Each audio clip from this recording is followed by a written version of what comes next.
Hello, this is Richard from the Metal Cell Forums. I've got Evan, Jack, and Danielle. How are we, lads? Fantastic. Oh, good. Have to be good, man. The fucking weather is sensational. I have some tan. It actually, you can't see it on this, but I have some fucking tan. Tattoos. That's the problem. I'm too cool. Like Once it's not red, yeah, man. you can see it there. Like I burnt the shoulders off myself. my back is fucked. I'm like a fucking. I got a base tan first and then worked on it gradually over the course of a week or two, built it up to this. Your base tan shit, is it? Yeah. I think Jack looks pro the tanner. best. Yeah, I thought my hair would actually kind of make it look more tanned, but it's not. It's the light here. I don't know. I'm after doing it wrong. Can we do this again tomorrow? Do it again. Start it again. I need to top up my base. Right? Did you customize the T-shirt, Jack? No, it came like this, but I suited by the weather. Like, Yeah, that was forward thinking, to put it mildly. yeah. I'm just kind of bastardizing all my T-shirts now at this stage. I have so many. I'm just fucking chopping them up, man. Actually, speaking of T-shirts, Select. Oh, the boys. Oh, the boys. Savage. The podcast was great crack. They seem like fucking dead-on lads. Like, Oh, they seem pure sound, don't they? they came across great in that. Actually, I was delighted. Yeah. They came across great. They're actually dickheads. Like, Yeah, another bang on. Yeah, and Jesus, it was just interesting to hear they had so much fucking trouble in one probably time period, of like 6-7 months. You're just kind of going, fucking hell, how is that possible? Yeah. But Yeah, shit hits the fan. yeah. I wonder, as the two of you obviously are in bands,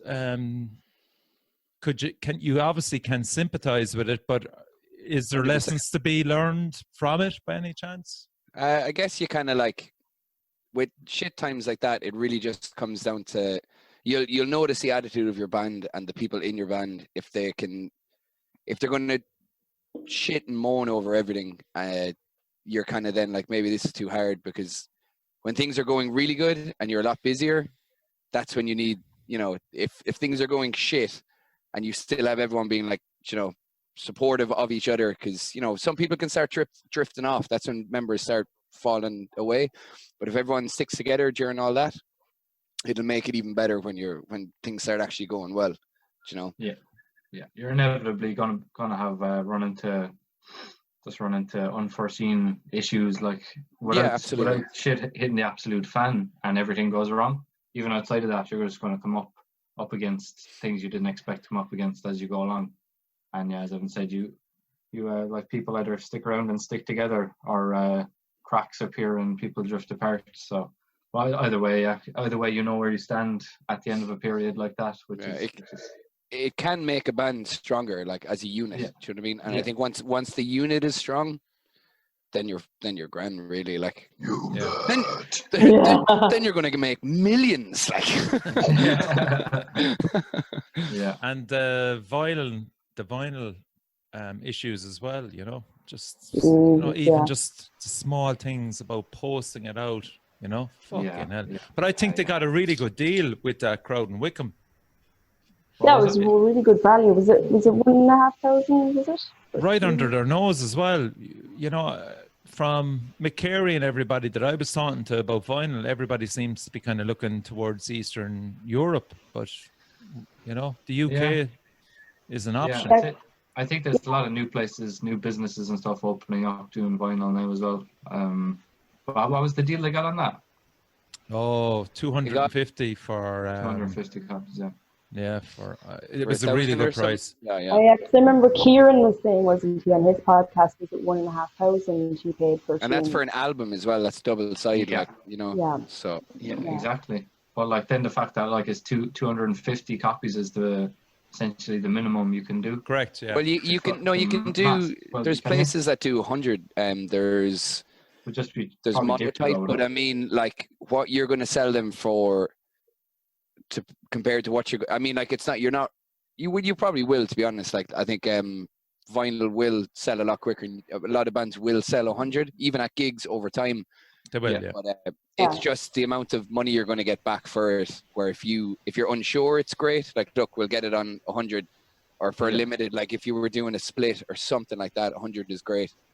but it kind of is more about in the long run, how much can you maximize your profit, that you're not going to come out with a loss or just completely break even. So if the price that they got is great, I think Colin from Zora sent me the link to them about a month or two ago, just seeing if I'd heard him, and then I saw him on the podcast talking about it, like because for so long you were very limited on where you can get vinyl. There was very, like, within the world there was very little actual places printing vinyl, and now that it's starting to become so much of a bigger thing, there is the market that people will start it up again. It's very, it's an it's expensive to do, you know, like vinyl's always going to be expensive, but I think that I know people that don't have a record player that will buy vinyl straight away. Do you know what I mean? And there's something about owning a physical copy of something as well, and especially something like vinyl where you're really going to see all the artwork and effort put into it. Like, it's a great point, and I just wonder how many people out there are really into vinyl properly, that will actually, because I know a few that actually are so into it that they treat their record players like it's actually a piece of musical equipment, like a guitar and stuff. They obsess over it, you know. For sure. I thought you were going to say like a child, and I just imagine somebody trying to breastfeed a fucking vinyl player. No, far from it, man. We've all been there, you know. Only me. Tough luck. Yeah. But is it an obsession amongst musicians, vinyl? I think so. I know it's an obsession amongst fans. Music lovers, like. Yeah, it's an obsession amongst them, but is it an obsession amongst musicians? Is it as so important for a band? Like Evan, you're finished recording the whole lot. That whole thing is done. Yeah. Like, how soon did the conversation come up about vinyl? Before we went recording it. Always. To be honest, it's something I've wanted to do. Everyone in the band, I think everyone in a band there's one thing of having it on a CD or digital download and everything is great, and I know you have to go with the times, but it was just happening, you know, like regardless of what we had to go through, we were just going to make it happen, you know. Like, I think again, it's that thing with the unit when things are going fucking shit.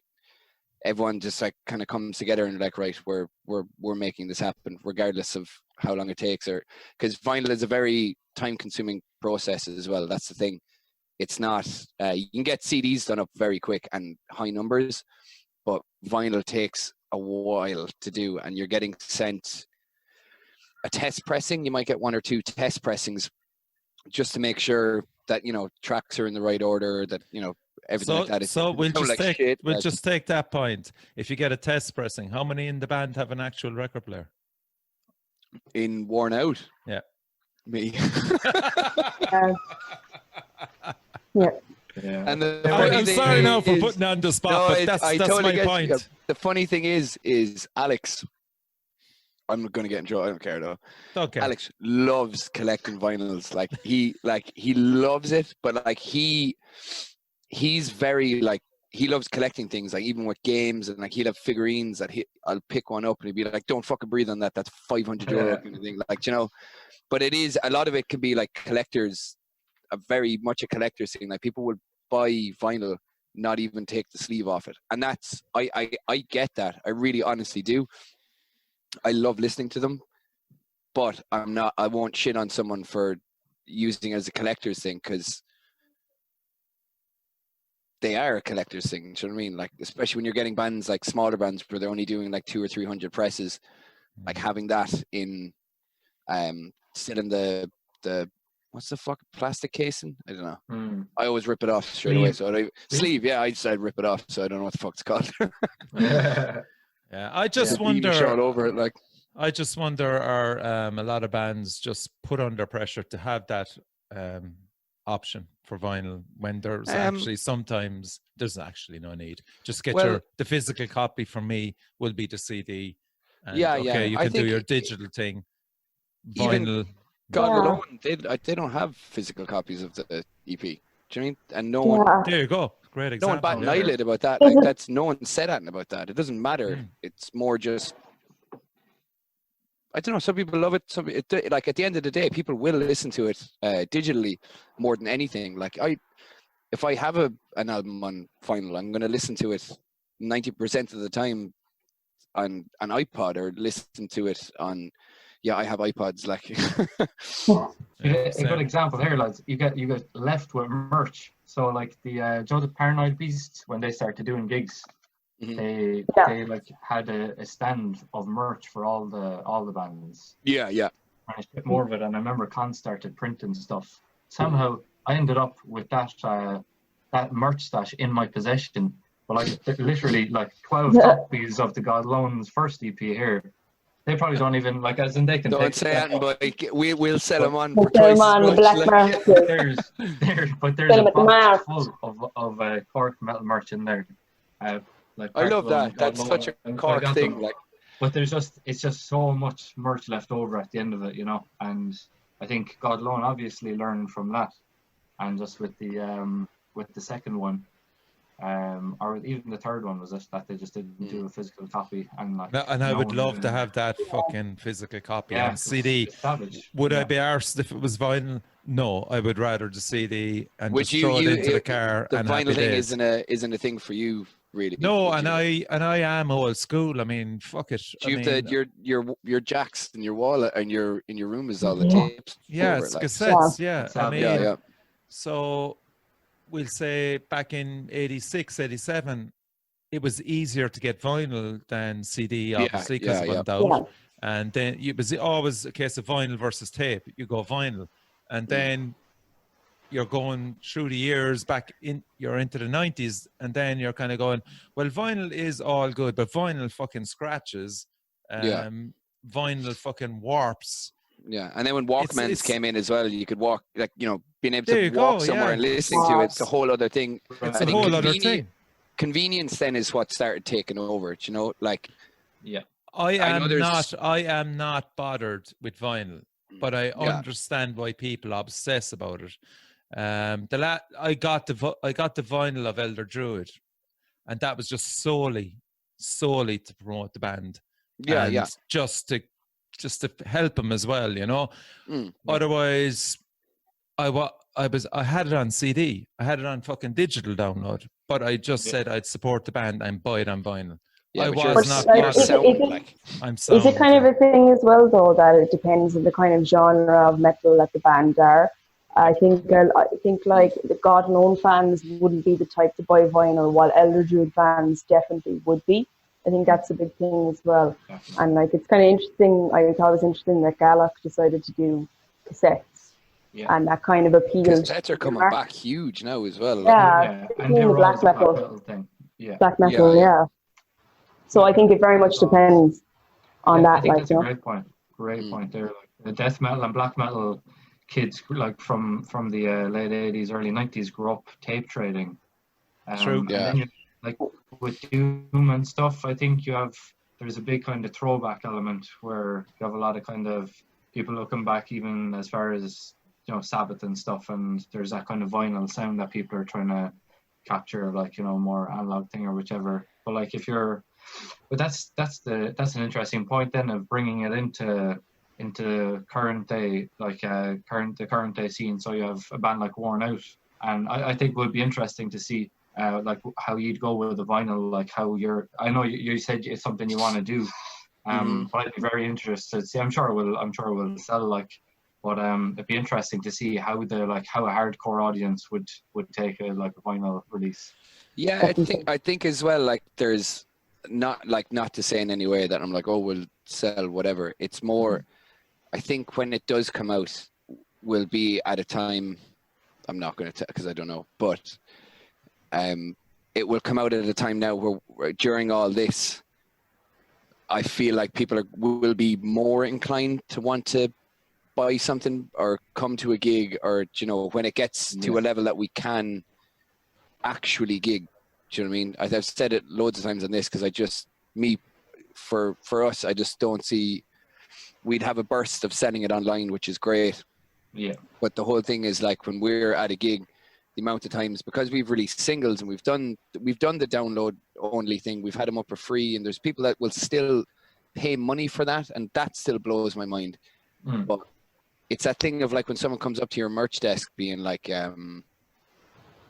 asking for, like, there's a guy in Kilkenny, Johnny's his name, and I hope he's listening to this, but we play Kilkenny, like Kilkenny of all places, and he was just coming up being like, when the fuck you getting vinyl? And like was just like staring at me being like, when are you getting vinyl? I'm like, so I'm actually doing it because he's bigger than me, so that's the only reason. I am so fucking scared of him.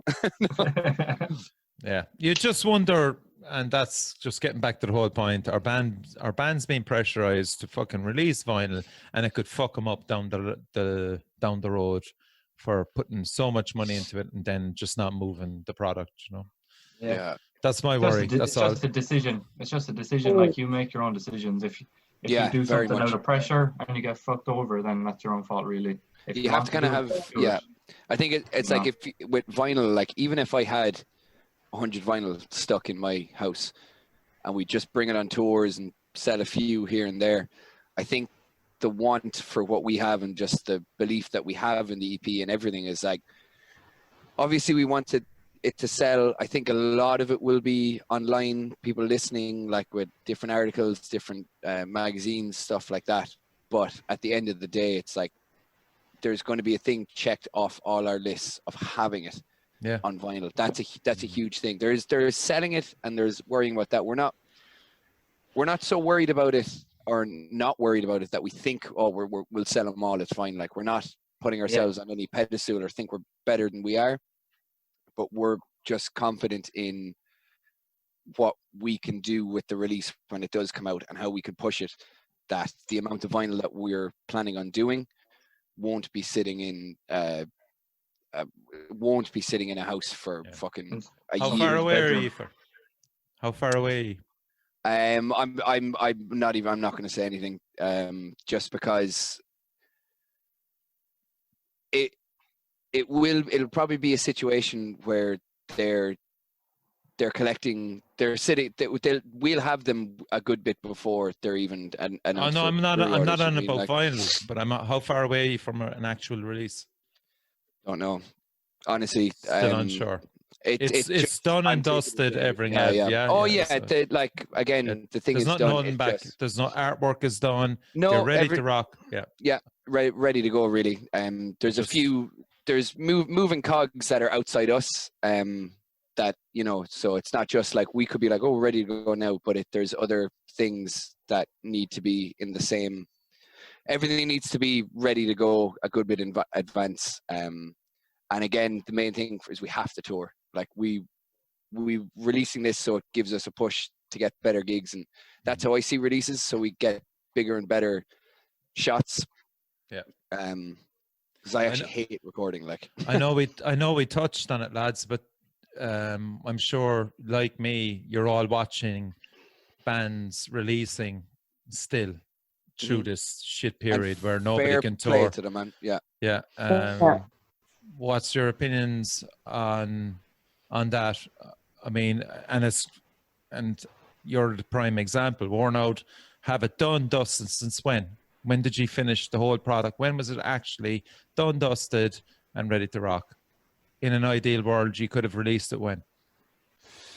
Done and dusted, I'd say like 2 months ago. Everything, but like, again, for a release like that, there's a lot of planning ahead. We'll say if you had all your tour dates, the whole lot. When was the EP originally supposed to be released? May, June? Well, we were hoping more for like August, September.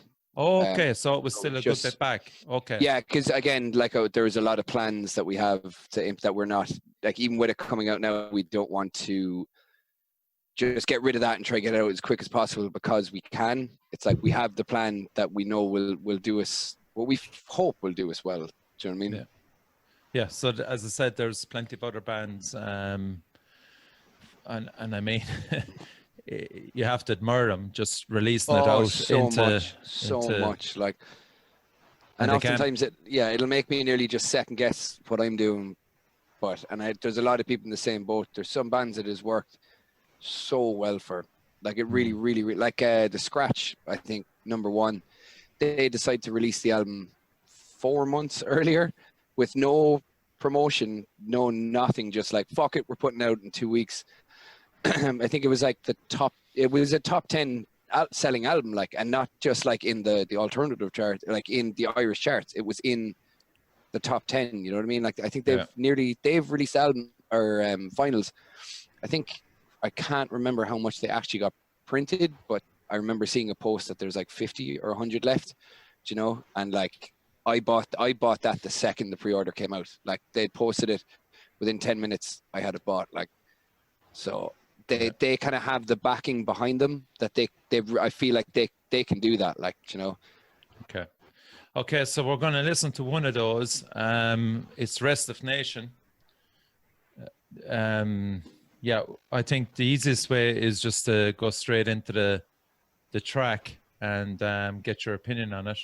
It's a good track though. I like to listen to it a few times there, even during the day today, and looking forward to throwing around there. And it's pretty good. So catchy. It's the structure of it. Can you hear it now? Yeah. I can. Yeah.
Okay, so that's it.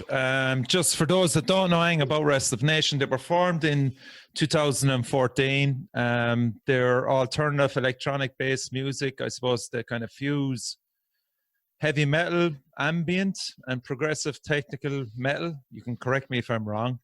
So shout out to Chris, Kieran, Ben, Kian, Tony, Neil, and John of the band. and we'll just put it over to you there, lads. Are you happy enough with that? The EP is coming out on June the 12th, and it's called Lucidium. This track that you were listening to was Coma.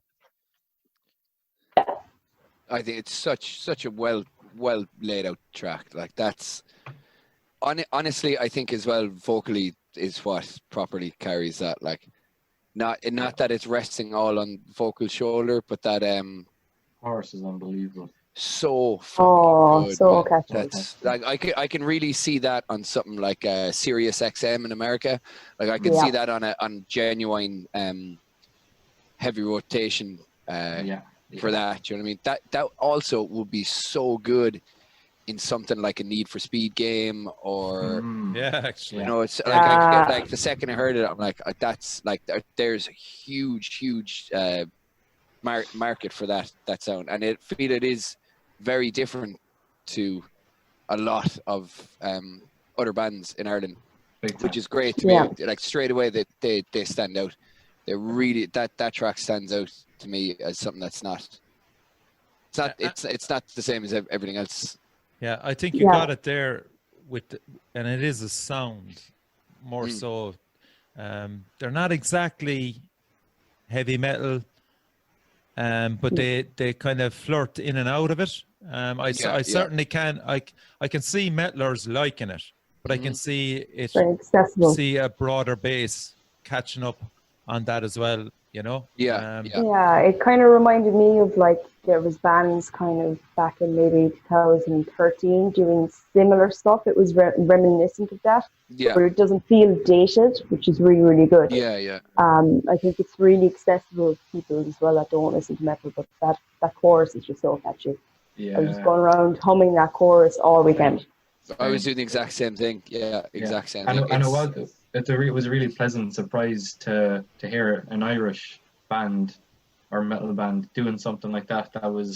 It's trying to be, you know, it's not trying to be anything, but it's doing the catchy thing, you know, it's doing the popular thing, and not hiding behind obscurity just in case people might say, you know, whatever, it's failing in its mission, but just doing a catchy song, like just doing a banger like that and pulling it off. I just loved hearing that, just sitting there. And like that, just a smile breaking out across my face when the chorus kicked in, and they're the lads went here, and they did it. Like it's a song I can't wait to hear live. Like just to go fucking very nuts. much so. I can't wait to see it live. Hear it live.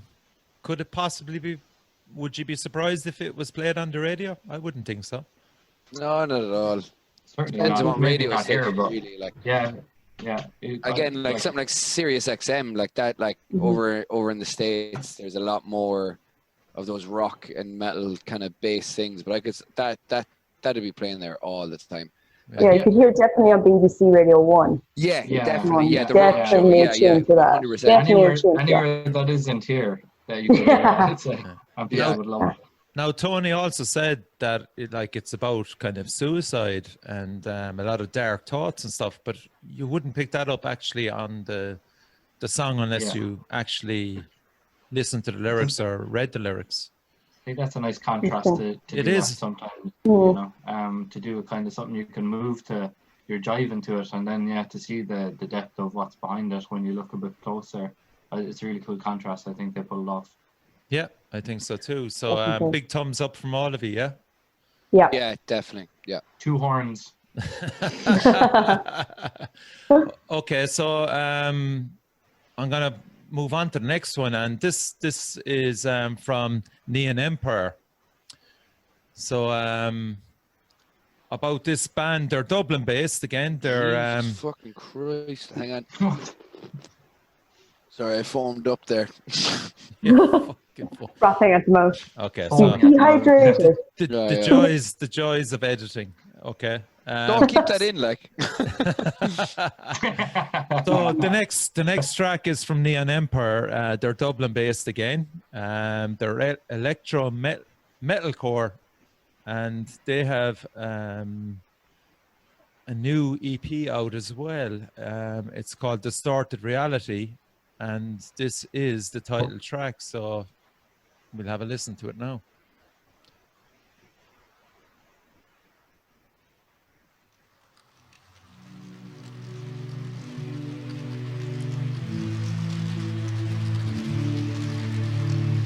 great that we can get some drinking and all.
Okay, I'll give you some information. Okay, so they're a 4-piece from Dublin.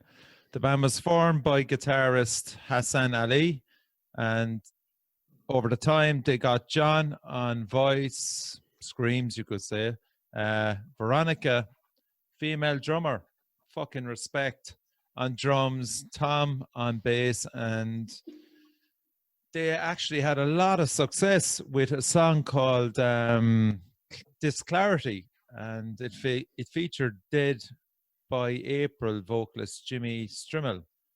Is that the video with like the neon, the lights? Yes, and yeah, because I was doing a bit of research on it, right? They had 44,000 views on YouTube for that video alone, you know? Mm. So there's definitely a big audience for them. And, you know, the EP, it says, contains metalcore elements with techno-inspired synth lines to create an original, energetic sound. Is it an original, energetic sound, first of all, on that view? I think it's definitely a younger sound. That's like, it's, I think what you're saying there, like, I wouldn't be surprised that one of their videos has like 40,000 views. Not something I would listen to at all, you know, but I'm well aware of that there is the market for them. Do you know what I mean? Like that 40,000 thing just doesn't surprise me. Like, but it's just, I'm not the guys they're trying to get to. Do you know what I mean? Like, I would not be someone that would listen to that. I think it's great musicianship and all, but just not my bag at all. Like, yeah, I enjoyed the guitar solo actually. Yeah, fuck yeah, man. But again, I think you got it right. It's below my age profile. I mean, comparing it to Restive Nation, I can associate myself more so to Restive Nation than Neon Empire. But again, I can see it reaching a different audience. I think it would very much appeal to people who are into like the newer Bring Me the Horizon, that kind of vibe, Parkway Drive, that kind of, as well, like kind of to echo what I was saying about Restive Nation, I can hear like 2012 EDM, electronic dance music influences there, at the start in particular. So yeah, it wouldn't be my taste either. Like, I wouldn't have been the biggest fan of the clean vocals in it, but definitely I think there's a big audience for it, even more so in the UK as well. Yeah, I got that as well. I feel like if they reach, there's people somewhere outside, there's, 13, 14 sitting outside a shopping center right now that are just listen to that on the phone being like, this is the best thing I've ever heard. Yeah, and fair play. It's done well for what it is. I think they could like trim down 1 or 2 parts, alright, just to kind of maybe get more intensity into the track as a whole. I thought it was are you saying like, we'll say the intro thing where it was, I thought it was instrumental the first time I heard it. Yeah, the intro and then the build up to the solo. There's just a few parts there where, again, comparing it to Restive Nation, if you could just trim down some parts, it would just contain a lot more intensity, I think. So just those kind of songwriting nuances sometimes can make something pop a bit better. But it's good. I'd say they know what they're at mostly there with that. Like, yeah, I think this is us looking at it on people that aren't into this type of thing, being like, "Would you change it to make it like what I like?" Which is not what they want. Like, yeah, do you know what's interesting as well? Guess who produced it? Me. Oh, I know it. There's fucking Josh. Josh. He mixed. Yeah. It sounds great. Like, I'm not. Yeah. It sounds great. Yeah. He did a great job. Do you know what I mean? Like, it sounds. Yeah, I'm not giving about the sound of it. Like, no. I'm just saying it's interesting that Josh is known for his, I suppose, death metal productions, and I feel like he's fairly broad though. I feel like he can do a lot of. I feel like I think it's a lot of heavier bands are going to him, but I feel like if like an acoustic, I'd love to hear him do something like folk, you know, just completely. He could do it. Yeah, he definitely can, and I'd like to see what he would do to it. Like, it sounds great. Again, the production is very. I think when you're getting into that younger style, like even with the kind of gent thing, production is such a fucking huge thing. Okay, you know, like stop it there, right? Explain gent. Now, we came across it before, but I think you need to explain gent for the older listeners, we'll say, of the show. What is gent? Gent, I think, hit its like prime in maybe 2013-ish. Maybe I'm probably something younger, older. Maybe so around a bit before that. Yeah, like you're getting bands like Periphery, where it's super technical. A lot of it is like kind of it's a lot of it is groove, like an open rhythm, odd time kind of groove thing. But then you're getting like these beautiful kind of clean vocal things on top of it. Like there was different versions of gent where it's like the really heavy gent that almost came out of like a deathcore thing. But then you're going to like Periphery where there's cleaner vocals, and it's like bang bang bang. It's basically pick a series of 3 or as many numbers as you want and do it in triplets. So if it was like 2 and just put different numbers in. I once wrote a gent song and I used my phone number. So it was like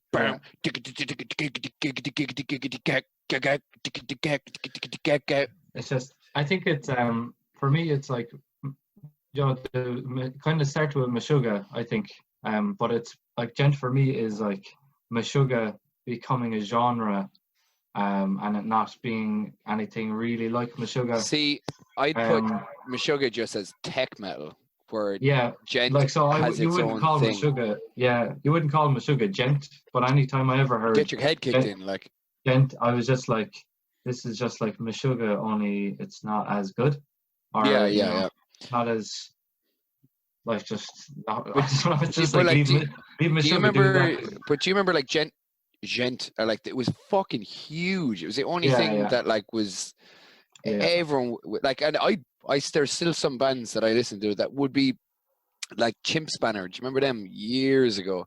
Like, this also is like gent goes hand in hand with good production of like when people have been able to, a lot of it was like guitarists that were doing like from home. This was like 8 still strings putting and out 7 strings and stuff too. Exactly. Like, so a lot of stuff going up on MySpace. You're finding bands from MySpace, realizing that entire band is actually just one fiend. Programming the rest. It was a big part of the internet and home production and what you can do. Like, okay, so that's gent. Never fucking heard of it until it came up there lately, and I just goes, Jesus Christ, wow, how could you define gent? Danielle, before we lose you, I was actually going to say, I was like, I'm going fading into the background here. As it was going on, I was like, I thought she had a light on when she started. Like, I was as I was just before you said that, I was like, am I going to just say this out loud? Yeah, no, I was like, will I get up now or will I wait? I was like, I was going to be like, this is getting really bad.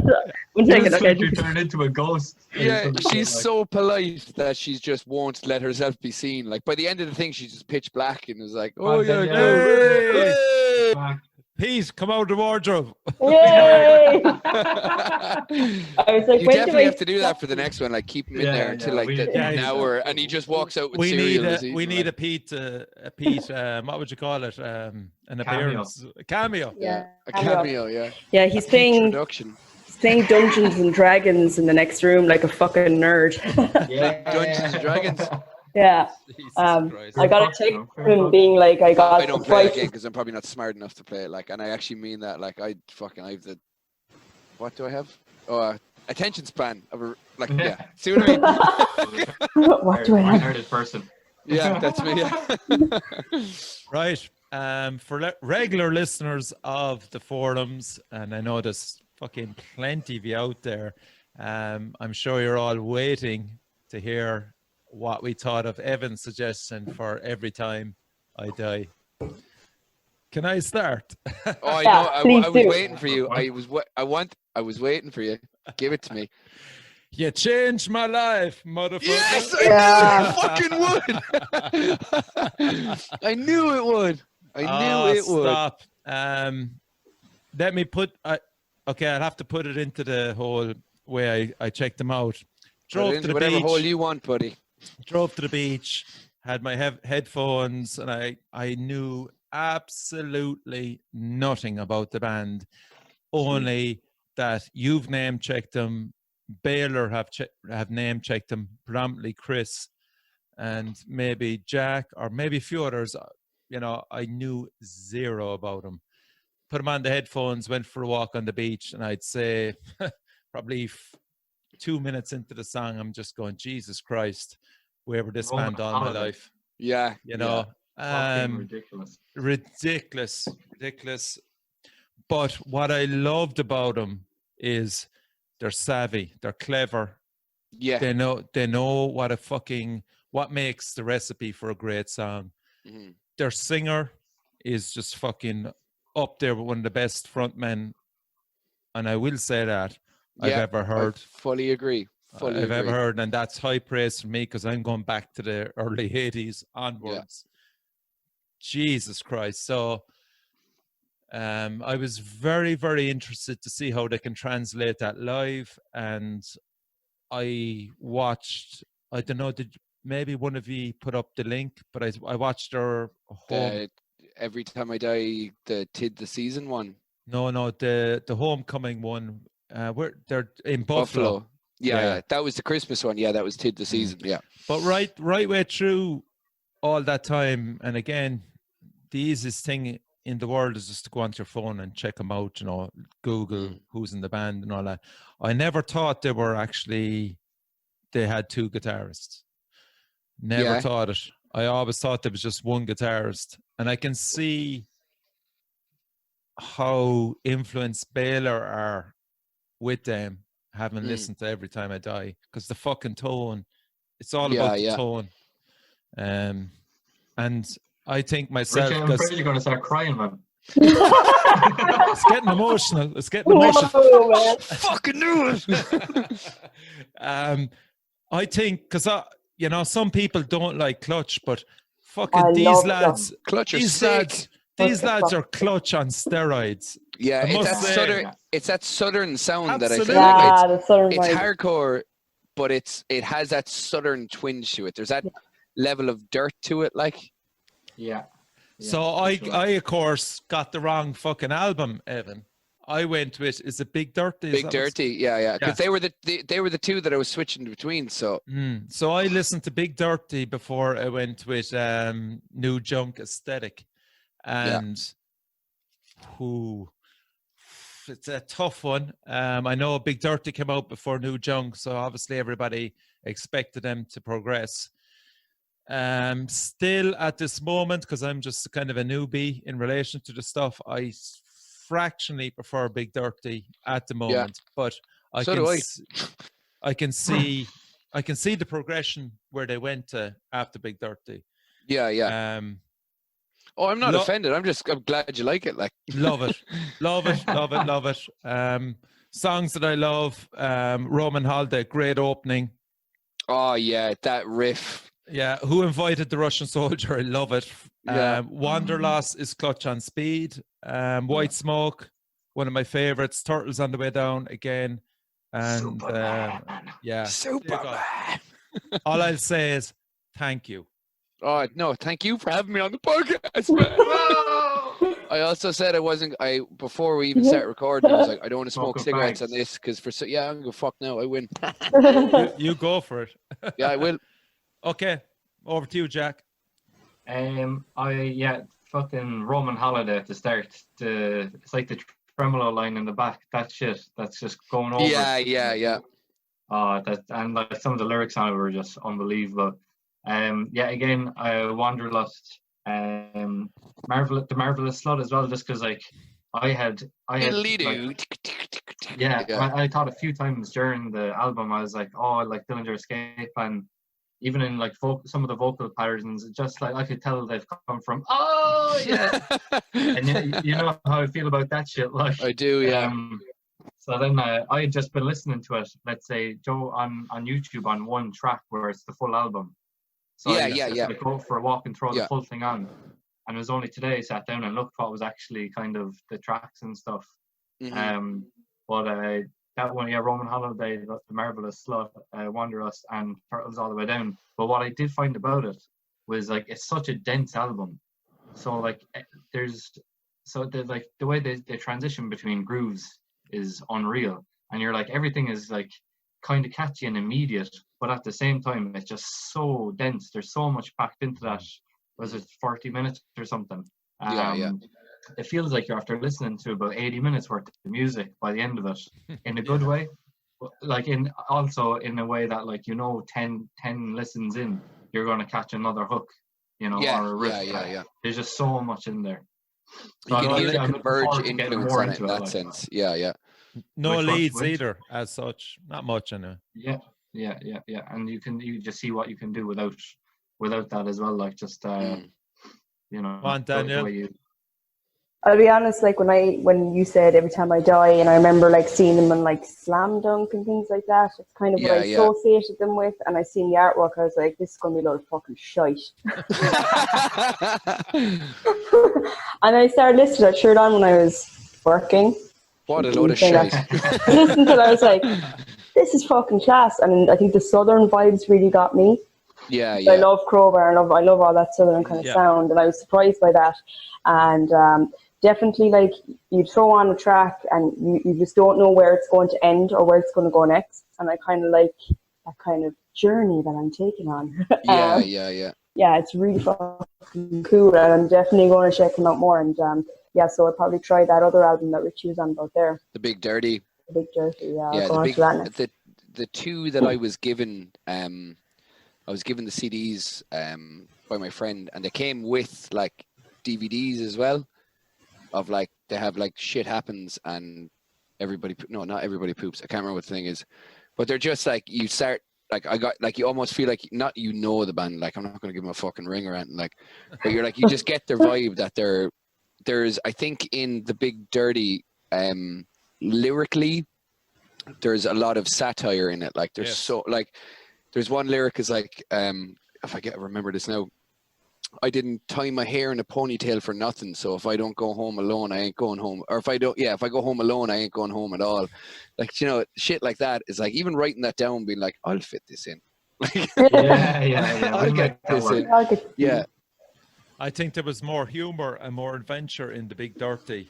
And in New Junk, I think they kind of funneled it down a bit more focused. And I don't know much about him. I'd imagine the New Junk probably elevated him to another level again. I don't know. I think it was. I think it was the New the thing with Every Time I Die is, they've like so many massive bands have supported them, and they've like had the longest career. It's like 20-something years that they've been like constantly touring, but they have this thing that they're not going to go with a major label. Like they have their best mates. They'll be best mates with all the biggest fucking bands. Like Metallica know them. Like, they probably have their, like they know them all. They're just fucking, they seem like real, like proper road hogs. Like, but they're an institution of the band. Like, like I can't imagine it could happen though, because they have a new album coming out and they've been putting up tiny clips of it, and it's going to be phenomenal. But like they could easily be on Roadrunner, like, like they've got offers for big labels, and it's just they don't want to be like they're building like it's like they've been going for so long, but it's like they're building a legacy. Do you know what I mean? Like that band, or you should get a band signed to a label, everything's massive, like signed to Roadrunner of like, and then it's fucking huge, best thing ever, and then the next thing everyone's just shitting on them. It's like they've never ever had any time for that long and that many albums. This is their 9th one. Their next one is going to be their 9th. Never had people just being like, nah, fuck them. There's never been like a bad, like there's probably bad times in the band or whatever, but there's never been like unanimously poorly received record or whatever. Never has that ever happened. And they're just, I feel like there's two brothers in the band as well, isn't there? Yeah, the singer and the guitarist, guitarist, they're brothers. We're the guitarists. Let's do this for another topic. Brothers are family members in bands. This is the first time ever I've ever been in a band that aren't related. Isaac and Xander were related. The other band the previous band I was in, White Line Fever, brothers, Chemical Addiction, uncle and nephew. Do you know, I think it's a good one. I think it's a good one, man. Good topic. I mean, here, Richie, can I jump? Can I take 5 there before we go into that? Is that possible? Only if you turn on the light in your room. Yeah, no bother. Yeah, cool. Right. I get a new beer there. Gojira as well, man. Mother of Jesus. Did any of you see the Red Rock concert? Still haven't. It's fucking, it's stupid. Everybody's saying that. I still haven't watched it. Like, unbelievable. Yeah. Gojira are another band that I feel like I want to get really into. Like there was, I remember, like I think they're one of their first albums or something. I don't even know how many they have now, but they could only have one for all I know. But I know one of the earlier ones again. Dan, who was in Chemical Addiction, he would play that to me, and I just thought it was the fucking heaviest thing ever.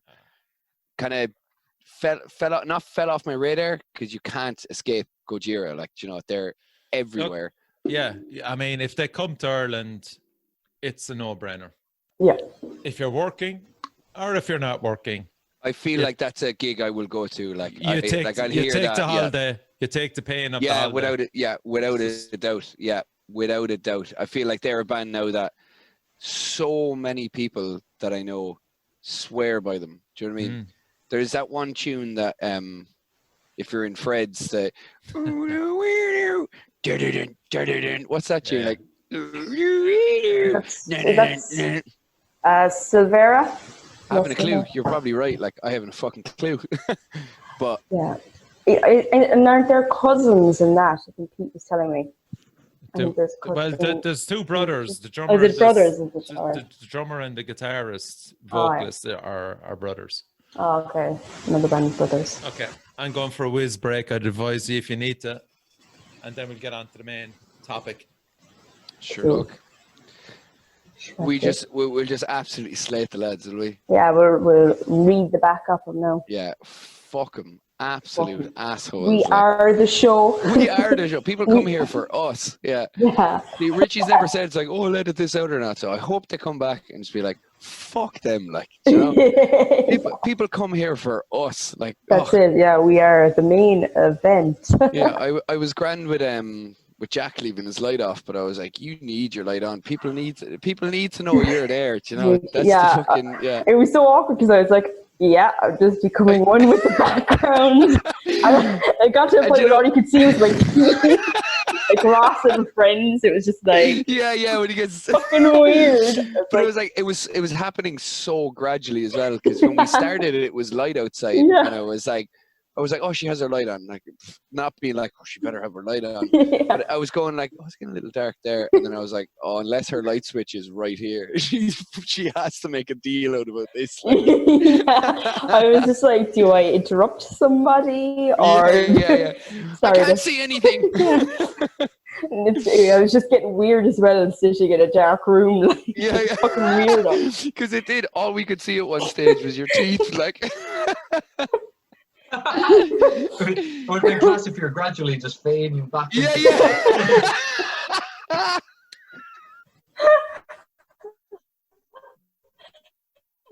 Oh my God. Imagine that. Oh, great fucking times, lads. What a boys. I was saying, like, he's never told us if he's editing this out or not, but like, I should leave that in. You should definitely leave that in. Richie, actually, about the Gojira thing, the fucking, when they open with Only Pain, and the John that drum is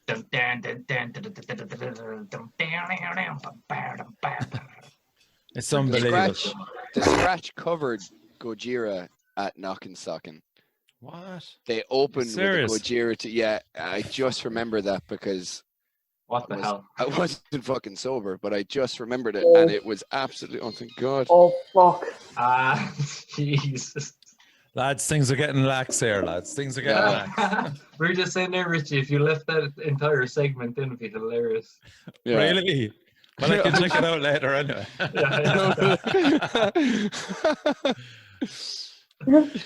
Okay, so the main subject of tonight's podcast is the unwritten rules of heavy metal.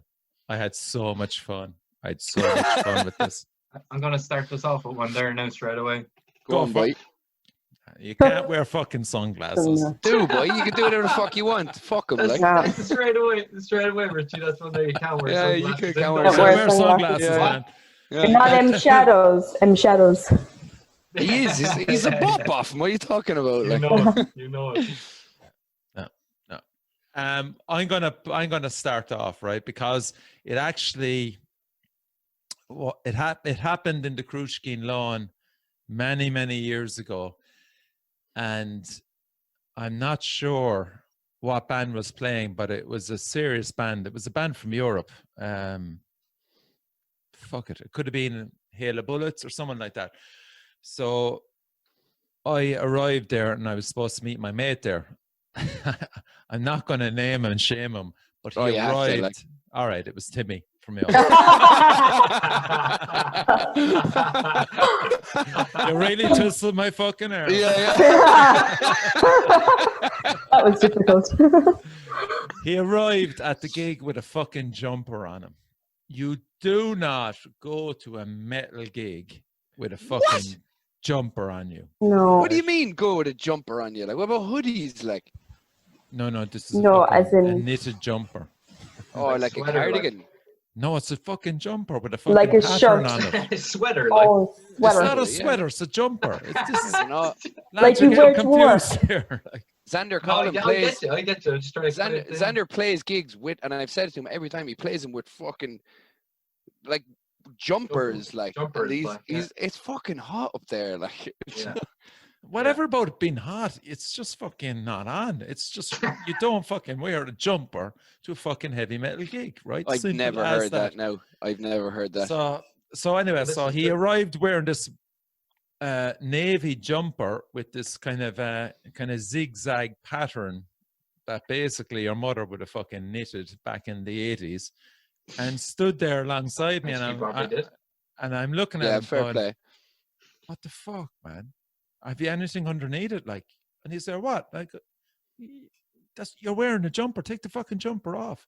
And he's going, I'm grand. And I goes, dude, take the fucking jumper off. This is embarrassing. And then to our right, there was like 3 or 4 kind of dudes looking at him and looking at me, and I'm going, oh my God, there's something else going on here.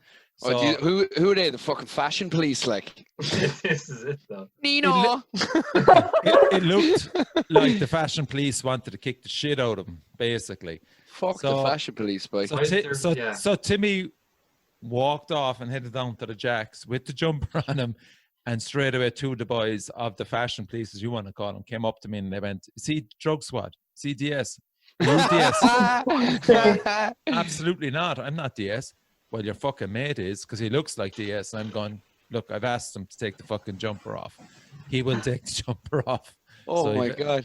It'd be different at a festival if you're coming with a fucking Ireland jersey, or like a rugby jersey and a cap asking, do you guys have any ecstasy tablets? Fucking narc. So there is my unwritten rule of metal. Don't wear a fucking jumper at a heavy metal gig. To me, Richie, that whole experience sounds more like something that would happen in like a biker gang or some shit than a gig. Like, it's very Sons of Anarchy. Sons of Anarchy, yeah, definitely. Okay. I think the one thing is like bands, people wearing their own bands t-shirt or merch or anything like that. That was such a fucking, growing up, it's like if you ever wore your own band's t-shirt, it's like that's while playing live. Well, no, In not general. even well paid. Just you in general. you can't like if you're playing a worn out gig and you're wearing a worn out t-shirt, you can't do that, man. Well, I just wear shorts, no, like, you can't. but No, you can't. I mean, like, to be honest, you can't even wear it around though. Nah, We- fuck it, boy. you Not a can't. t-shirt. I wear a worn out hoodie every so often because It's pretty fucking like it. It's a nice hoodie, like. And at the end of the day, and I hope there's someone that's listening to this now that's offended, but go fuck yourself. Yeah. I'll wear whatever the Yeah. fuck I want. And I remember it had that was like, because like I fucking paid for all of them. Do you know what I mean? Like, we all fucking paid So for you're them. saying to me you would wear a worn out t-shirt at a worn out not gig? a t-shirt. No, not a gig. I'd wear That's a worn out my hoodie. No. Like, I mean, Zora do the thing where they all wear Oh yeah, actually, that's a good point. I think I remember like I was there with okay. Yeah, yeah. it's a uniform. But I was like, oh yeah, I think something about that was cool. But I'm talking about just your day-to-day life. And I remember like I've hung out with so many bands that like I look up to, being like, fuck. And the boys are wearing their own, they're wearing their own fucking hoodies, and I'm like, you can absolutely do it. And like I remember there was one time I was out and I had a worn out hoodie on, and someone was like, well, are you wearing your man's hoodie? And I was like, yeah, I am, yeah. Okay, cool. Was it? Yeah. Was like, do you want to not talk to me because of that? Fuck you. I will do what the fuck I want to do at the end of the day. Okay, and I love our hoodies. Like, Danielle, give us one. Give us an unwritten rule. When a brother falls in the pit, you pick that brother up. Yeah, that's very true. Like, don't be fucking. There's having the crack, and I'd be flying around the place, but someone falls, you pick them up, man. Or you don't be throwing fucking arms and elbows in the fucking pit. There's nothing worse than somebody fucking dancing thing. You hear that now? fucking hell. That's not me, boy. It's not me. I don't do that. I just come from the top rope. I come from I swanton bomb myself in, like I'm one of the Hardy Boys, like. Yeah, it is one of the most used rule of the lot is if a dude hits the floor in the pit, pick him up, straight him up. Yeah. It's not about actually going in to hurt someone at all. Okay, like. Daniel, that's boring. We'll give you another one. We'll give you another go. Don't fucking crowd surf a million times. There's fucking people that fucking do that. Depends what gig you're at. However, I like that. Yeah, I depends what gig you're at. There's always one. There's always one. Fucking 10 times more than anybody else. And one time it was in the fucking corner. And there's also Emma Carroll at 10 well, on my thing, I'm on the top, so I'm on the top. What were you saying about Emma? Go on. Fucking Bloodstock when we went to see 10 Ton Slug. She literally... They're not a crowd surfing band, though. Oh, they were for fucking days. I did about 3 times, I'd say, for them. But that's too much. What are you doing, like? She definitely went 12 times easy, if not more, to the point where she made acquaintances with the bouncers. I love her, like. And actually, in the video, she's going to kill me if she hears this. But in the video, Ronan is like, you can hear her on stage. She goes, "Oof," and it's because somebody has dropped Emma. You just go, yeah. So don't over. No, there's rules to that. Like if you're. Come to one of our gigs, jump up, like it's like a fucking slide. No, I'm with Danielle on that. No. There's guys that just fucking constantly do it. They're just a pain in the hole. You go to like if you saw Every Time I Die in Dublin, literally they're like, get the fuck up here, it's a hardcore show, and just that's what you just go around this. There's rules. That's fine. But there's rules to that. Shithead that keeps fucking doing it more so than anybody else. If it's not I've in the right seen them in context, festivals, the whole lot. There's the same shithead that will do it 10 times more than anybody else, and you just want to punch them in the end because you. And the big thing as well, you have to keep your legs like up in the air. There's nothing worse than getting a belt of a boot in the head from fucking someone. You spread yourself, like Spread the legs. Spread the legs, yeah. Spread the legs. Spread the legs. Up in the air. Go on, Jack. Just one that springs to mind. I have nothing prepared now, but like the thing I have in mind is don't be a spa. But the specific example I can give is like people with phones taking videos. Oh. So it's just yeah, I think it's different to most types of gigs you go to, whereby you go to metal gig and people just kind of know, don't be taking videos through the whole This is set, such like a huge thing now, like and I don't mean now like someone capturing the gig properly, like, you know. Yeah. I mean like people taking just taking 3 fucking songs worth of material with their fucking or phone. even just kind of just being like spaz, like taking kind of short videos, maybe like snaps or whatever, like when it's tasteful or when it's funny or when you like, you know, it's in the right context, fair enough. But just like one example was remember that time, I don't know, like, was I saying this before, but when we played the Simon charity gig. Yeah. And it's a good example of how shit gets policed at gigs as well. So we were playing last at the Simon thing. We came on like 12 after a few now, all of us, except Ollie, poor old Ollie. And about halfway through the gig, there was like all these people came in to the gig who had they like weren't into metal at all or whatever. I think they like didn't get into some club or whichever. So they ended up anyway wandering into. I remember this. Upstairs. I remember this. I was at the merch table. I remember this. And there was like about 15 young people came in, like, you know, not the regular young people looking to get into Havanas, whatever, came in. Scanners, and like, took over the bit, and they're all just like taking videos, coming right up to us, and like they found it funny. They're like, oh, the boys are headbanging, or a lot of boxers, like, or whatever. I thought it was hilarious, because I was like, man, this is just like unless something kicks off now, this is actually grand. But like the metal heads at it got fairly annoyed at the lack of respect or whichever. They're like, which is fair enough. Taking videos in their face. So I think that was just a good example of how it was like a no-go, don't do this at a metal gig, and it happened, and it was actually policed, like, you know. But did they not, now I might be wrong at this, but did they not start like being really, there was some girl there, or was it? Yeah, there was an incident afterwards where. Yeah, that's what I was saying. Then get the fuck out, like, do you know what I mean? Yeah. But it ended up kicking off. Like, I hopped into the crowd like midway. I remember. I remember that. Yeah. It was it your sister? Was it? My sister. I was like, I wanted to be sure. To put their phone away, and like the big fucking kicked off. And you just stood in between them while playing, like. I just hopped off. Yeah. I have a classic. I have a classic one. Don't bring fucking food to a heavy metal gig.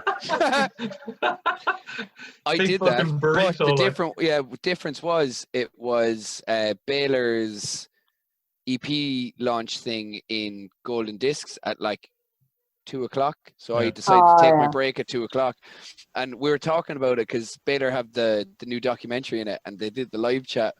And the second that gig came up, I was like, loads of us were like, do you remember the smell of Evan's garlic cheese chips? And I was like, I was on my fucking break. What do you want me to do? Like, but again, to go back to like people videoing, I get that people are, and this is something I've like had for years. Like, I get that people are like, oh, they don't like it, blah, blah, blah. But someone that's playing a gig or at a gig, I don't give a fuck what anyone else is doing. If I'm into what's going on stage, it's so easy for me to just fucking move up. Just tune it the fuck out. If you're really here, if this is what you really care about and you're here, someone else's fucking phone isn't. It's different now if they're in front of your face, but just ask them to move over.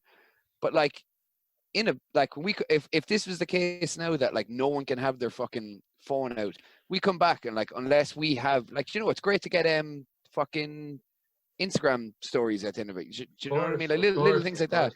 But at the end of the day, when I'm playing, or if I'm at a gig and I'm watching a band I really like, none of you exist to me apart from watching that band. Do you know what I mean? But apart from the fucker that's in your way with the fucking thing.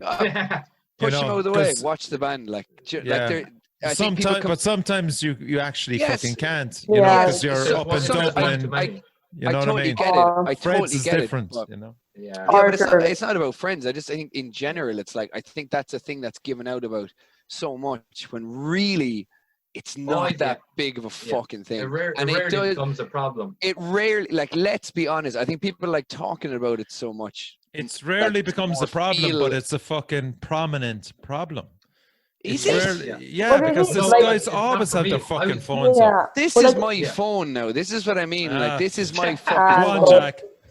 Yeah, no, I was just saying that was my an unwritten rule about metal gigs. Let's say local metal gigs. That's all it was. It wasn't like in the grander scheme of like you know, the whole phone, the overarching. I mean, if you go to a main gig in Dublin, there's fucking phones in your face, and you actually cannot move because for so a massive thing. Maybe I totally get it, and I get that. But I think if like I understand, you can physically move around, But well, anyway, not even that. But it's just like just don't bring fucking food to a gig, man.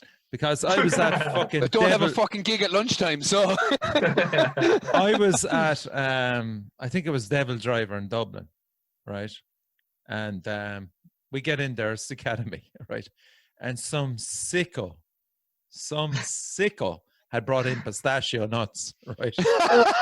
And I'd fucking ate the nuts and fucked the pistachios on the floor. And if you're wearing cons, pistachio shells will go through your fucking cons, or else they will become, you're like on fucking ice. So you're literally, so don't bring fucking food. And if you're bringing drink as well to the fucking, to the gig, you know, just, you know, it's going to be knocked out of your fucking hand. So don't bring it up to the front because it's going to be knocked out. Don't wear cons if you're going to eat pistachio nuts at a gig. That's actually the number one fucking rule. Imagine someone brought pistachios to heavy metal gigs. So don't bring food to your fucking gig for a heavy metal gig.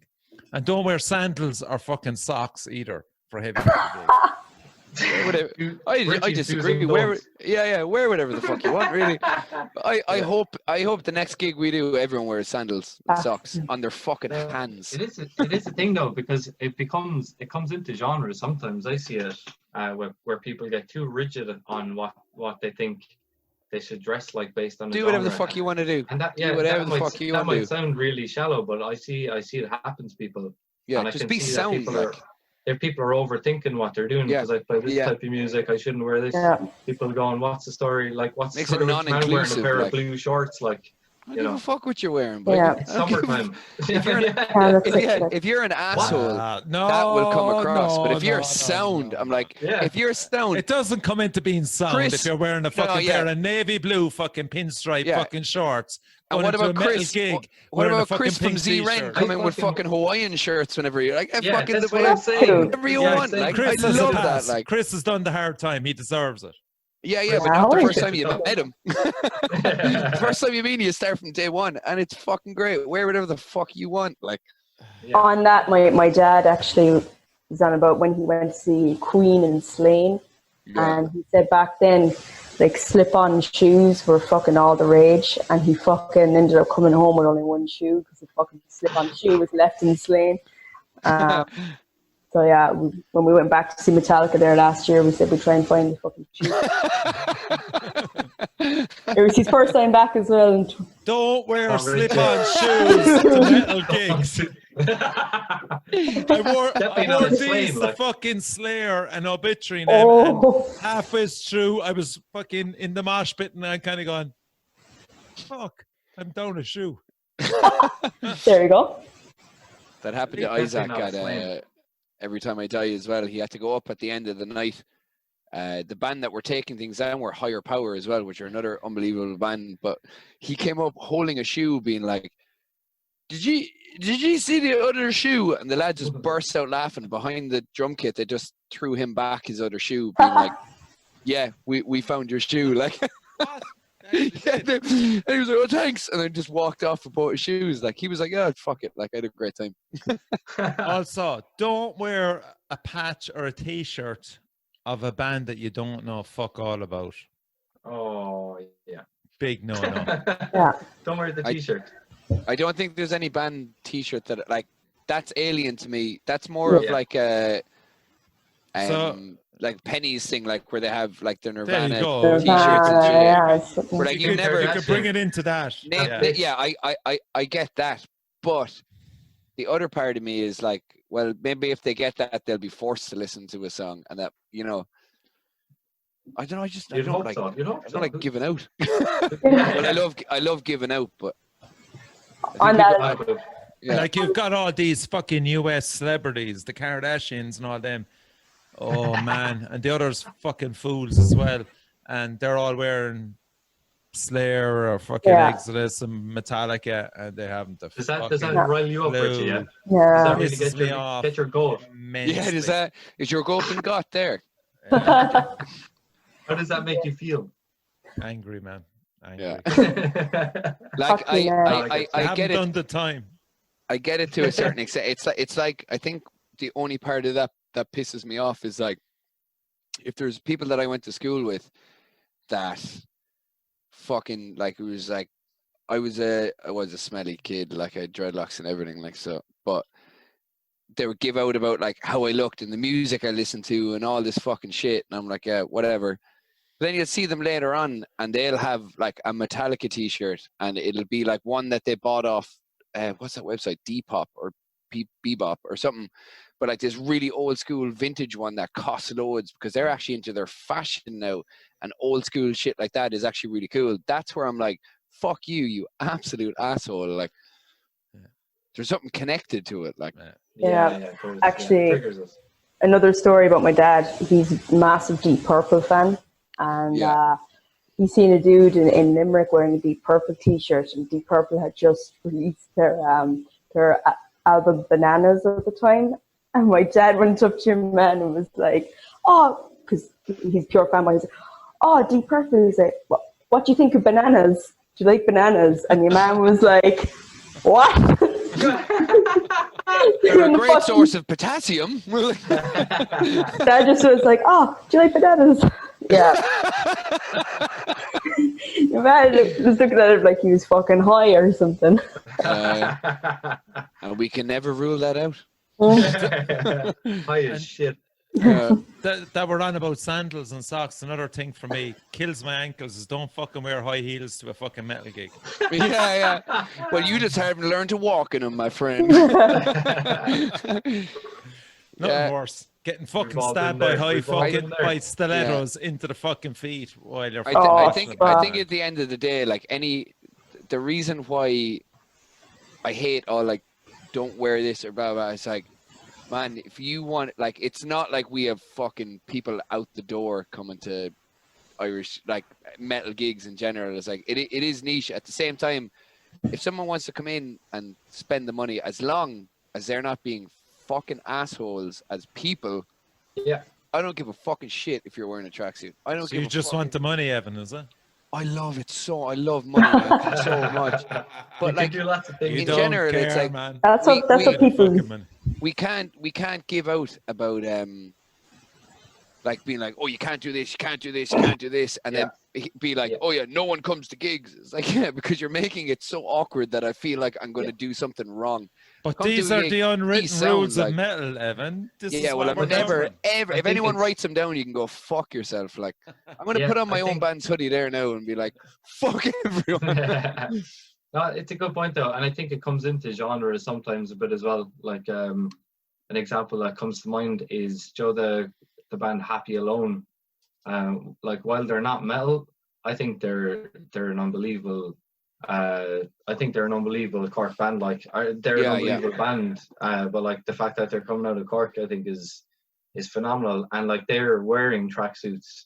Not to mention that's their vibe. Like But yeah, like whatever about people, and even like whatever. But are they metal? Like, the people are no, but there's like I think they're savage. Like I'm the exact same, man. Body bags is. Body bags unbelievable. Like, Lucifer there, but like I cleaned the mold off my old house's room listening to Body Bags. Like that's the first time I heard it. I was like, I love this band. They're savage. Like they featured on the last Bring Me the Horizon. I suppose they're like bi-curious then. Yeah, no, yeah, but the thing is, well, like so? Maybe like in not musically, but like they might.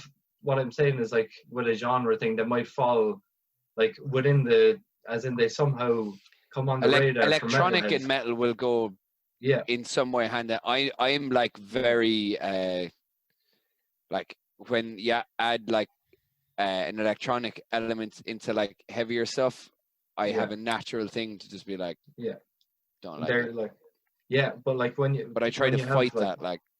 Yeah, this band are just like being, basically the point is though, this band are being themselves, their savage outfit, and I would go into one of their gigs wearing a fucking Crowbar hoodie and expect it not to be an issue at all. Yeah, Okay. Yeah, so totally. So that's the called reverse psychology. Yeah, and he did it. If one of them came into a Croza gig, they shouldn't have to change to feel any different. Yeah, totally. At the end of the day, there's unwritten rules. This is what we're getting to. So if they arrive into a Croza gig wearing a fucking pink top, blue fucking pants, and yellow fucking runners, I'd hope straight away. I'm wearing a tie-dye Dylan Escape Plan fucking t-shirt. Stand up, but they wouldn't be hostile. That's all of us here. But like, you're talking about the fucking, the stonewart fucking. Does anyone have a piece of? Does anyone have a piece of paper and a pen? Does anyone have a piece of paper? We'll write these rules and fucking scratch them off. 2 tablets. Yeah, 2 tablets. 2 songs. What about this one? I think there should be 10. What about this one? Don't ask the band repeatedly to play your favorite fucking song. Oh yeah, no, fuck yourself. Go fuck yourself. That's just ignorant, like. No. That happens more. Yeah, that's rule. So fucking ignorant. Do it, like. Awful shit. Jack, have you ever had it that someone, like, you play a song and then later on the set someone like shouts the song they know of your band? You're like, yeah, we played that already. That was just the one thing you knew. Yeah, I saw a good one once at I Hate God in the Voodoo Lounge in Dublin. What a band. And one fucking idiot the entire gig kept going, anxiety hangover the whole way through, and eventually during between a break between 2 songs, Jimmy Barr was just like, Joe, you can listen to that at home on the record, and like silence at the gig, and everyone was just like, that's one of those things that was probably next, but you were so pissed. Yeah, they didn't play it. Like, he was just like, fuck you, Joe. What a band too. Yeah, but I mean, shit like that, you just don't, fucking stop pestering the band. Stop being a spy, like. Also, as a musician as well, is there an unwritten rule, especially in a black metal band, Jack, if you appeared on stage with a fucking sky blue guitar, blue jeans, and a pink t-shirt, and expect to play death or black metal? That is an unwritten rule. This is actually, you this wouldn't is a big fucking issue. do it. This is a huge issue. No, jeans are a huge issue right now in black metal. Like, but no, it really is a thing that like, you have a lot of the really like top European black metal bands, and even some of I know some of it's like post black metal or black gaze, whatever, Deaf Heaven, but like even remember, Evan, one of your friends, Sasha, was like, he was friends with the lads in Der Veganer Freiheit. Yeah, and they play like the most vicious black metal, but they just wear like jeans and t-shirts. And he brought that up, how he enjoyed going to a black metal gig, not being necessarily a black metal person, and just watching lads in jeans and t-shirts playing this absolute, it's incredible black metal. Yeah, it is. A lot of modern bands do that. So there's a lot to be said for that, and it's good that just people are dressing as themselves as well, like, which is grand. But was that obviously, band? Do you ever heard? I remember there's this band that like this again, like back in the day, where you open Kerrang and you're like, oh, 3 inches of blood. Oh, they sound like they're going to be fucking sick. Like, I kept seeing them. Finally got the internet, listened to them. They're fucking Viking metal. I was like, you fooled me. I was like, I thought you guys had so cool. It just doesn't work. A shout out to Wayne as well, who gave out to us. He messaged me the last time we talked about Viking metal, and he gave out to us. But sorry, but it's shit. You're wrong. You're wrong.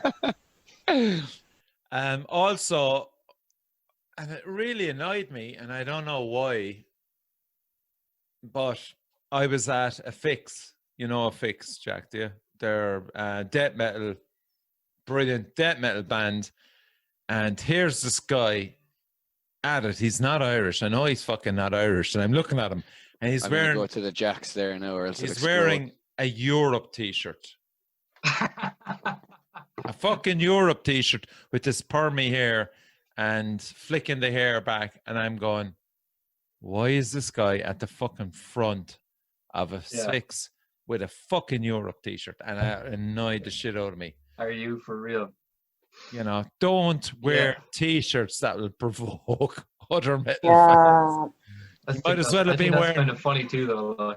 Well, yeah, of course. I mean, obviously, but I mean, still, it annoys the shit out of others, though. Yeah. Yeah, that's the thing, like, as well, like, people turning up who have clearly no interest and just annoying other people. Yeah. Like, I remember I went to, it was Conjure and Baylor in Fred's, and when Conjure were on, there was this guy, and I think there was a group of them, and they weren't Irish again, don't know what they were over for. And there was one of them out of his tree, but he was just going around, like, touching everybody and, like, fucking wrecking everybody. Said to the point where I actually left because it was near the end, and I was like, I can't handle being around this guy anymore. I have to go.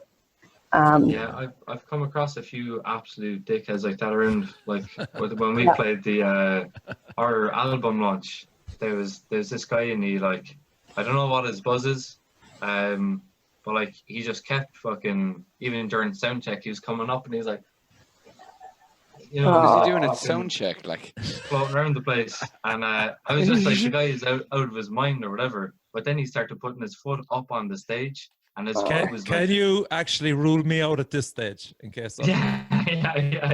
No, you were there. You saw this actually, Richie. You saw this, I think. Your man, like, put his foot on my pedal board during his antics of him pretending to be like some sort of rock star.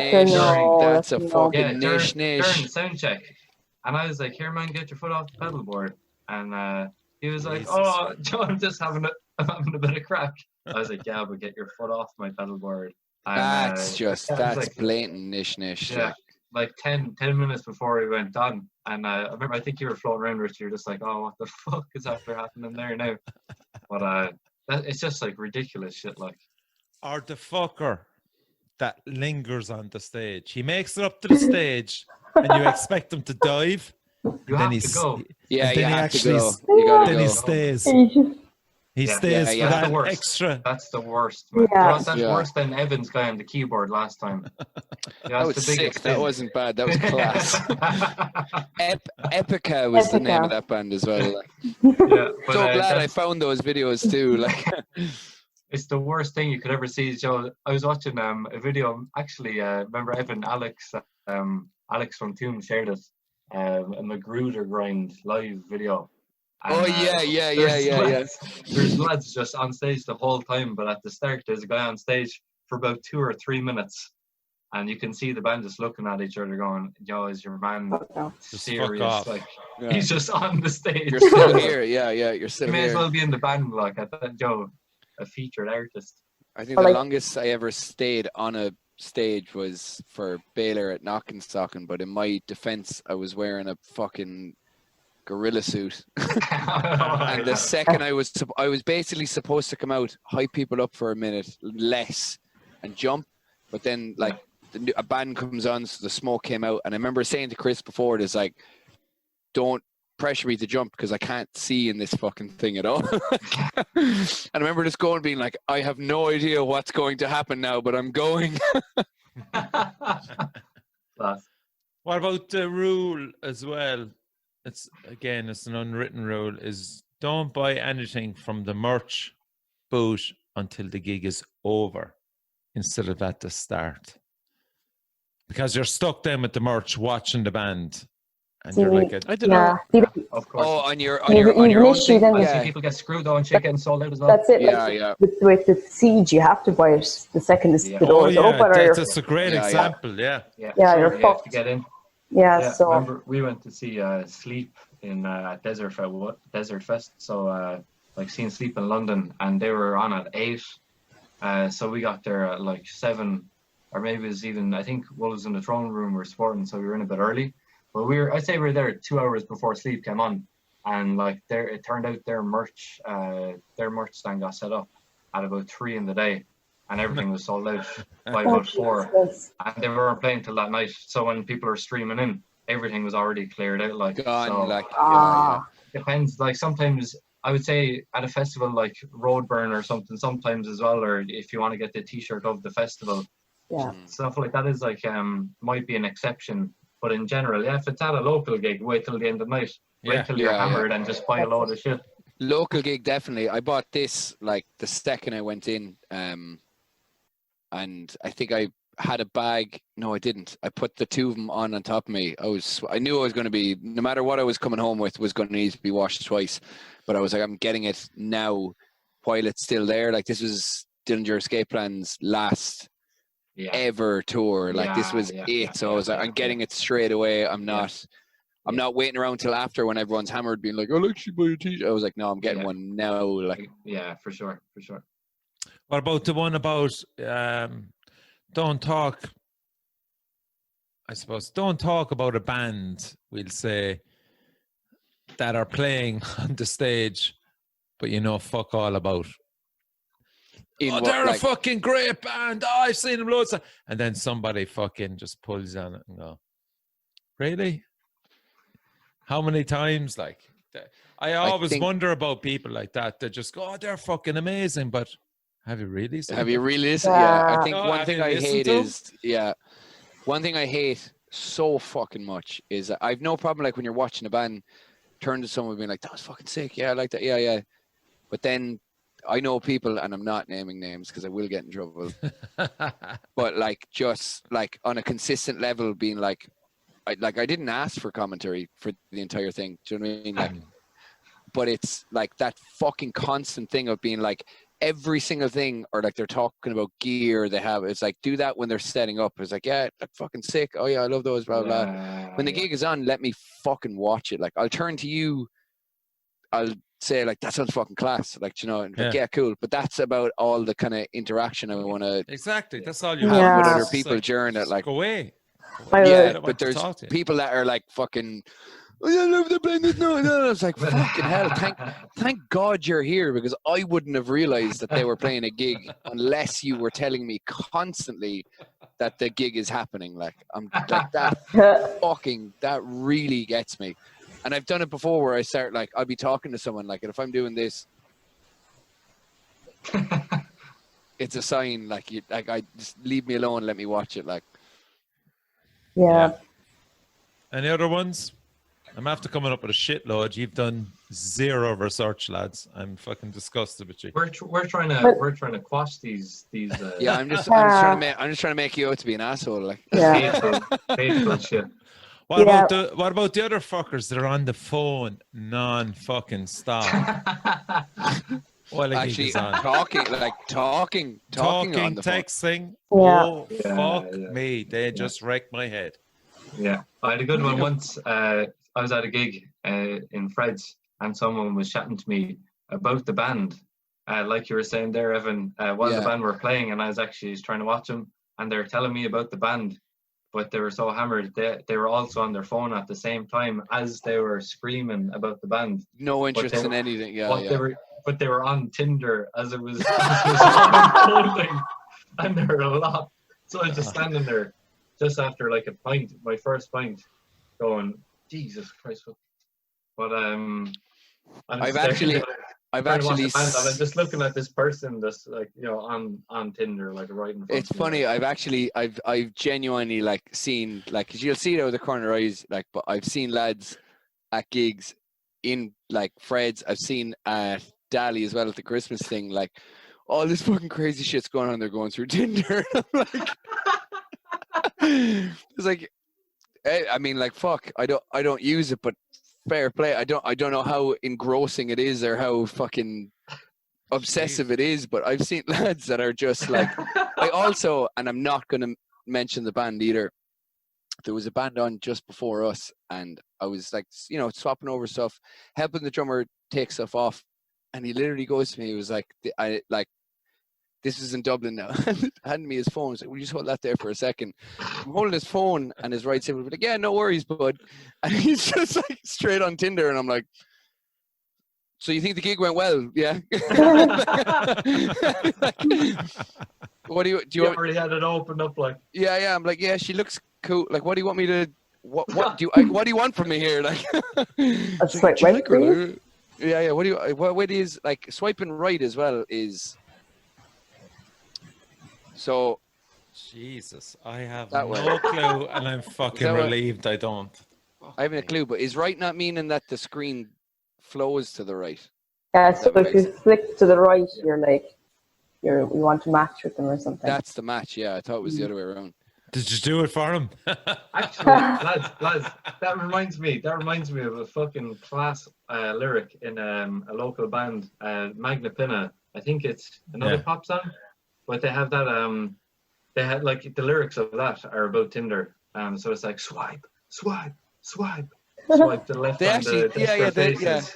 Yeah, it's so good. Like the first time I picked up on that, I was like, oh, the boys. Okay. Like, okay. Great lyric. Jesus Christ. So don't be on fucking Tinder at a fucking unless you're in the Magna Pinna. So lads, thanks a million again for showing up tonight, having the crack, having a few beers. Danielle on the water, we'd say not. Must have been a great weekend. That's all I fucking say. We're on the water. Chicken. Okay, lads. Thanks a million. Take care. We talk again. Yeah, definitely. Thanks for chatting.